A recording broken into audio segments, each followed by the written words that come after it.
Hello friends, नमस्कार। मेरा नाम जसराज और आप देख रहे हैं जसोल कंप्यूटर चैनल। फ्रेंड्स, आज के इस वीडियो में आपको डीजीपे में बहुत ही अच्छी अपडेट देने वाला हूं। तो इस वीडियो को आप शुरू से लेकर लास्ट तक पूरा ज़रूर देखें। और जसोल कंप्यूटर को अभी तक आपने सब्सक्राइब नहीं किया है तो सब्सक्राइब करके बेल आइकन को प्रेस ज़रूर करें। तो फ्रेंड्स, आप यहां पर देख सकते हो डीजीपे के अंदर डिपॉजिट का ऑप्शन हमारे को मिल गया है।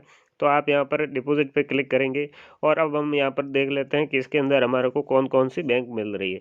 तो आप देख सकते हैं यहाँ पर Airtel payment bank, city union bank और इंडियन पोस्ट पेमेंट बैंक हमारे को इसके अंदर डिपॉजिट के अंदर मिल गई है।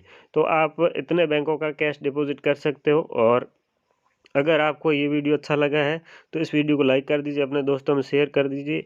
और ये अपडेट आपको कैसा लगा है वो भी हमें आप कमेंट करके ज़रूर बताएं। और डीजीपी के रिलेटेड हमने बहुत सारे वीडियो हमारे चैनल पर अपलोड करके रखे हैं।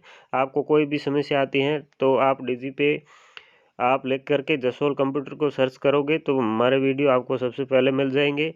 और भी आपको कोई भी समस्या आती है तो आप हमें कमेंट करके पूछ सकते हैं। और डीजीपे के अंदर मोरफो भी चलती है, मंत्रा आइरिस भी चलती है। अगर आपको मंत्रा आइरिस परचेज करना है तो वीडियो के डिस्क्रिप्शन में लिंक मिल जाएगा, आप वहां से परचेज कर सकते हो। तो फाइनली हमारा इंतज़ार ख़त्म हो गया है, डीजीपे के अंदर कैश डिपॉजिट का ऑप्शन हमारे को मिल गया है।